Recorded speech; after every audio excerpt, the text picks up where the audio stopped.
अक्सर देखा होगा कि लोग जो है कछुए और खरगोश की दास्तान सुनाते हैं। ये कहानी सुनाकर जो है लोगों को मुतमिन करते हैं। बोलने वाले ने कितना बड़ा झूठ बोला है कि कछुआ और खरगोश की रेस हुई और खरगोश जो है उसमें हार गया।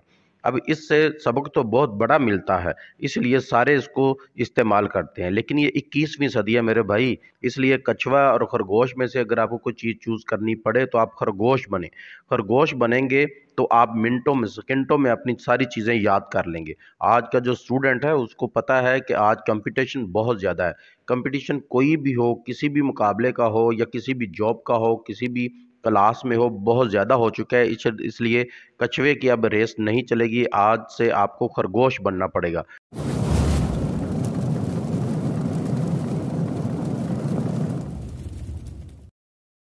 तो उसके लिए कुछ स्ट्रेटजी हैं, रीडिंग एंड लर्निंग। अब रीडिंग और लर्निंग से आपकी चीज़ें जो हैं शॉर्ट मेमोरी से लॉन्ग मेमोरी में कैसे जाती हैं और कैसे महफूज होती हैं, इसका आपको फ़ायदा क्या होता है, तो आज की वीडियो इसी पर होगी। डियर स्टूडेंट्स, आप जानते हैं कि हम आपके लिए बहुत सारी ऐसी वीडियो लाते रहते हैं जिसमें आप अपना फोकस पावर है, अपनी रीडिंग है, अपने नंबर है या किसी भी इम्तिहान में टॉप है तो वो कर सकते हैं। तो आज की वीडियो में हम बात करेंगे रीडिंग एंड लर्निंग। असल में इससे हमें क्या फ़ायदा होगा, इसके लिए कुछ स्ट्रेटजी होंगी, तो वो आप देखिएगा। सबसे पहली जो साइंटिफिक स्ट्रेटजी है वो ये है कि आपको बोलकर पढ़ने से परहेज़ करना चाहिए। आप जब भी पढ़ने बैठे तो अपने दिमाग में पढ़ें, अपने आहिस्ता आहिस्ता या बुलंद आवाज़ में पढ़ने की ज़रूरत नहीं है आपको। आप दिमाग में पढ़ें क्योंकि दिमाग की जो पावर है वो ज़्यादा होती है। आप यूं भी एक जुमला अभी दोहराएं, कहीं लिखा हुआ है तो उसको बुलंद आवाज़ में पढ़ के देखें और फिर उसी जुमले को आप अपने दिमाग में आस्ता से दिमाग के अंदर पढ़ के देखें तो आपको पता चलेगा जब आपने दिमाग में पढ़ा तो उसमें आपने जल्दी से पढ़ लिया है। अब इससे चीज़ें जल्दी पढ़ी जाती हैं, जब जल्दी पढ़ी जाएंगी तो उसमें लर्निंग भी जल्दी होगी। हमारे दिमाग की पावर ज़्यादा है, इसलिए ये स्ट्रेटजी अगर आप 7 दिन तक अपनाते हैं तो आपकी रीडिंग एंड लर्निंग पावर ज़्यादा हो जाएगी। इस सारी चीज़ों को जो भी हम स्ट्रेटजी बताएंगे इसको आपने 7 दिन तक अपने ऊपर लागू करना है, तो इंशाल्लाह इससे आपकी लर्निंग पावर बहुत ज़्यादा हो जाएगी। आपने बोलकर उस वक्त पढ़ना है जब आपको नींद आ रही हो। जब नींद आ रही हो तो तब बुलंद आवाज़ में ऊंचे ऊंचा पढ़ें, इसके अलावा आपको बोलकर पढ़ने की ज़रूरत नहीं है। तो स्ट्रेटजी नंबर जो 2 है वो है फिंगर टिप्स। अब फिंगर टिप्स क्या है, जब आप पढ़ने बैठते हैं तो आपको नोट्स है या आपकी बुक्स हैं जिससे भी आप पढ़ रहे हैं तो आपको चाहिए कि अपनी जो लाइन आप पढ़ रहे हैं उसके ऊपर ऊपर आप फिंगर जो आपकी फिंगर है उसको मूव करते रहें। इस मूव करने से क्या होगा, ये तो बच्चों वाला काम है, तो ये बच्चों वाला काम नहीं है। कुछ लोग कहते हैं ये तो बच्चों को सिखाने के लिए होता है। अब बच्चों को उस वक्त क्यों सिखाया जाता है, क्यों उन्हें कहा जाता है उंगली रख के पढ़ो, क्योंकि उससे उनकी जो फोकस पावर है वो ज़्यादा हो जाती है। आप जब किताब के ऊपर या अपने नोट्स के ऊपर उंगली रख के पढ़ना शुरू करते हैं तो उससे आपकी जो फोकस पावर है वो ज़्यादा हो जाती है। आपका उस लाइन पे, उस सब्जेक्ट पे फोकस ज़्यादा हो जाता है, उस जुमले पे फोकस ज़्यादा हो जाता है, जिससे आपकी रीडिंग और लर्निंग पावर दोनों ज़्यादा हो जाती है। इसलिए इसको बच्चों का काम ना समझें, इससे आपकी फोकस पावर बहुत ज़्यादा हो जाती है। फोकस पावर ज़्यादा होगी तो आपको पढ़ने में मज़ा भी आएगा, और जब मज़ा आएगा तो फिर किसी चीज़ का चस्का लग जाता है, और जब चस्का लग गया तो फिर समझे आपके वारे न्यारे हैं। तो डियर स्टूडेंट, स्ट्रेटजी नंबर 3 ये है कि जब आप इम्तिहान देने जाते हैं तो आपको देखा होगा आपने कि आपके अंदर एक हलचल सी होती है, एक बेचैनी सी होती है।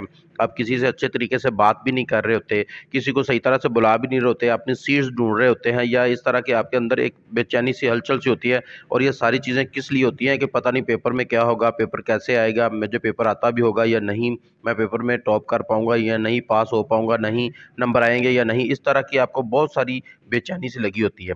अगर उसमें आप यही बेचैनी जो है आपके अंदर वो हर रोज़ आ जाए, और हर रोज़ आने से टेंशन नहीं बढ़ानी है आपको। रोज़ आने से मतलब ये है आपको ये हो कि मैंने इम्तिहान देना है, इम्तिहान देना है। उस दिन जो आपके अंदर चीज़ें हो रही होती हैं वही अगर आप रोज़ सोचें कि उस वक्त ये बेचैनियाँ ना हो, मुझे इस तरह की मुझे जो है उकताहट ना हो, मैं हर एक से हंस के भी बात करूँ, पेपर भी अच्छा हो जाए, मुझे टेंशन ना हो पेपर की कि मैं कर पाऊंगा कहीं नहीं।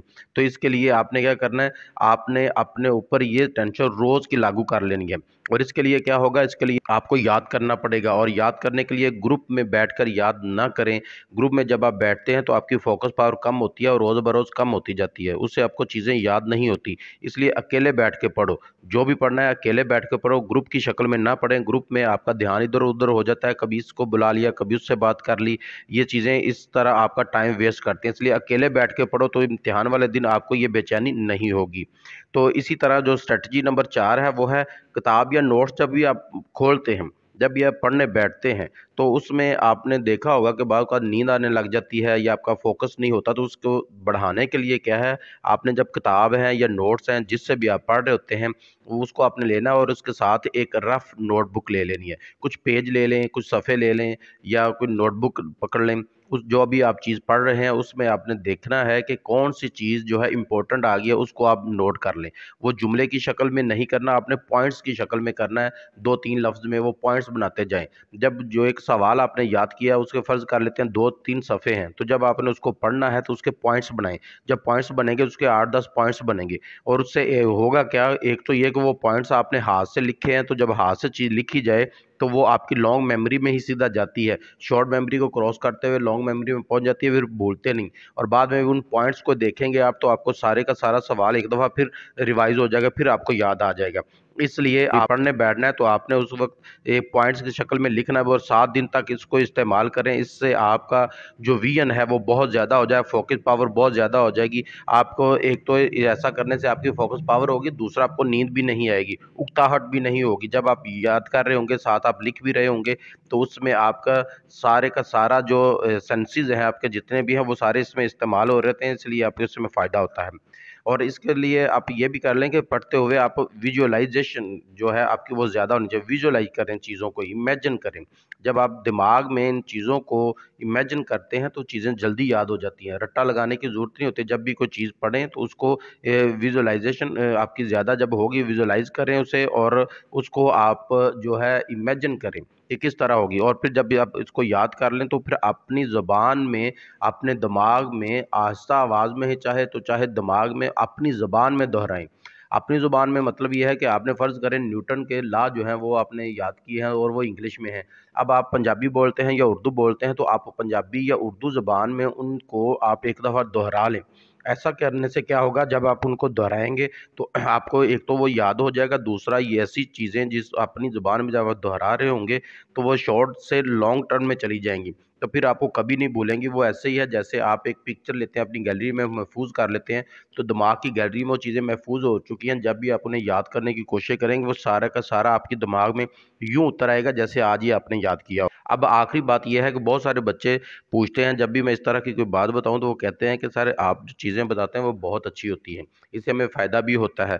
लेकिन ये सारी चीज़ें 7 दिन तक हम अपने ऊपर लागू कैसे करें? अपने ऊपर हम इनको कैसे करें? हमारा तो दिल ही नहीं करता। तो दिल करना जो है वो आपका ही करना या ना करना है। किसी ने आके आपको नहीं कहना कि ये करो, ये करो। आपने खुद को आप इस किप में कैद करना है 7 दिन के लिए। खुद को आपने एक चैलेंज देना है। खुद को आपने अब ये सँवारना, बनाना हर चीज़ आपके अपने हाथ में, किसी ने इसको आके नहीं करना। आप 7 दिन अपनी अना को इसमें शामिल करें। जब अना का मसला आ जाए ना तो बड़े-बड़े जो हैं बुर्ज भी गिर जाते हैं। जब अना को ठेस पहुँचती है ना तो उसका फिर नुकसान आपको खुद होता है। इसलिए आप अपनी ना अना को बचाने के लिए कर लेंगे। अना को इसमें शामिल करें और कहें कि मैंने 7 दिन तक ये काम करना है और अगर नहीं किया तो मैं अपने आप को लान-तान करूँगा। अगर इसके लिए आपने स्ट्रैटेजी अपना लेनी है कि आपने रोज़ का थोड़ा-सा पढ़ना है, थोड़े से ज़्यादा की तरफ जाएँ। फ़र्ज़ करें आपने 10 मिनट पढ़ा है, तो अगले दिन 15 मिनट पढ़ें, फिर 20 मिनट, फिर 25 मिनट। इस तरह अपने आप को थोड़े टाइम से ज़्यादा टाइम की तरफ लेके जाएँ और अपनी अना का मसला बना लें। तो फिर क्या होगा, अना के लिए आप पढ़ेंगे तो फिर कभी भी आप हारेंगे नहीं, हमेशा टॉप की तरफ ही जाएँगे। टॉप कर सकते हैं, टॉप 3 में आ सकते हैं। डियर स्टूडेंट्स, उम्मीद करता हूँ कि आपको सारे पॉइंट्स समझ आ गए होंगे। चैनल को सब्सक्राइब करना ना भूलिएगा और कमेंट्स करना भी ना भूलिएगा। जो पॉइंट्स आपको अच्छा लगा है, उस पॉइंट्स का नंबर जो है 1, 2, 3, 4, 5 जो भी है वो आप कमेंट्स में ज़रूर कीजिएगा।